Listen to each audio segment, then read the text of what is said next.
வரலாற்றை படிக்காதவன் எவனும் வரலாற்றை படைக்கவே முடியாது என்கிறார் புரட்சியாளர் அண்ணல் அம்பேத்கர் அவர்கள். வரலாற்றை படி, வரலாற்றை படை, வரலாறாகவே வாழ் என்கிறார் தமிழ் தேசிய தலைவர் மேதகுவே பிரபாகரன் அவர்கள்.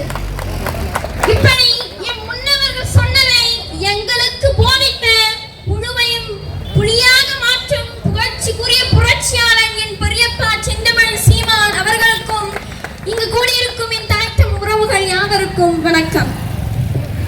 விக்கிரவாண்டி இடைத்தேர்தல் மும்முனை போட்டி மிகவும் விறுவிறுப்பாக நடந்து கொண்டிருக்கிறது. இந்த இடைத்தேர்தலில் யாருக்கு வெற்றி என்ற கேள்விக்கு பதிலை நாம் தேடவே தேவையில்லை. திமுக நிச்சயமாக இதில் படுதோல்வி அடையும். முதலாவது இடத்தை பிடிப்பது நாம் தமிழர் கட்சிதான் என்பதை ஆணித்தரமாக இந்த இடத்திலே நான் பதிவு செய்கிறேன்.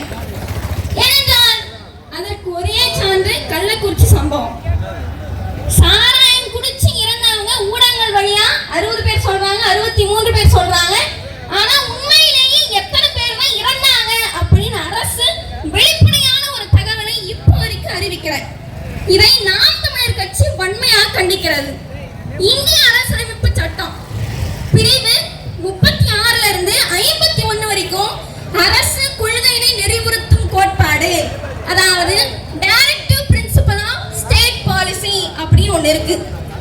அதுக்குள்ள சரத்து 47 என்ன சொல்லுதுன்னா, போதை தருகின்ற குடி வகைகளையும் அது மட்டும் இல்லாம மக்களுடைய உடல் நலத்திற்கு தீங்கு விளைவிக்கக்கூடிய மருந்து பொருட்களையும் மருந்தாக இல்லாம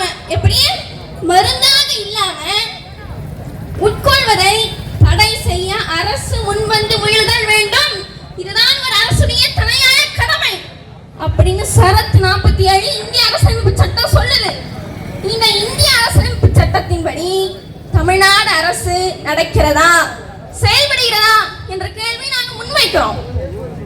சாராயம் குடிச்சு இறந்ததற்கு தமிழ்நாடு அரசு 10 லட்சம் கொடுக்குது. கிருமானந்த வாரியார் வேடிக்கை ஒன்று சொல்வாரு, ஷாப்பு கோகனட் டுக்கு வேப்பிள்ளையாருக்கு டக்குன்னு. ஷாப்பு கோகனட்னா கடை தேங்காய், வேப்பிள்ளையாருன்னா வழிப்பிள்ளையாருக்கு டுக்குனா எடுக்கிறது, டக்குனா உடைக்கிறது அப்படின்னு வேடிக்கையா சொல்வாரு. அது போல இந்த அரசு நம்மிடமிருந்தே பணத்தை கொள்ளையடித்து நமக்கே பணப்பட்டு வர செய்யுது. இல்ல நான் கேட்கிறேன், அவங்க சொத்தை வித்தா அந்த 10 லட்சம் கொடுக்குறாங்க, எல்லாம் நம்மளோட வரி பணம். இதை மக்கள் உணர்ந்து தெளிந்து யாருக்கு வாக்களிக்க வேண்டும் என்பதை முடிவு செய்யணும். மானின் தலைமையில் செல்லும் புலி படையை விட புலியின் தலைமையில் செய்யும் மான் படை பலம் புரிந்ததாக இருக்கும். அப்படி புலியாகிய என் பெரியப்பா செந்தமிழ் சீமான் தலைமையில் செல்லும் இந்த நாம் தமிழர் படை வெல்லும். அது இந்த தேர்தலில் வெளிப்படும். பாருங்க, பெண்கள் மாமரத்தின் கீழ் நின்று நடமாடினால் பூக்காத மரமும் பூத்து குலுங்கும்.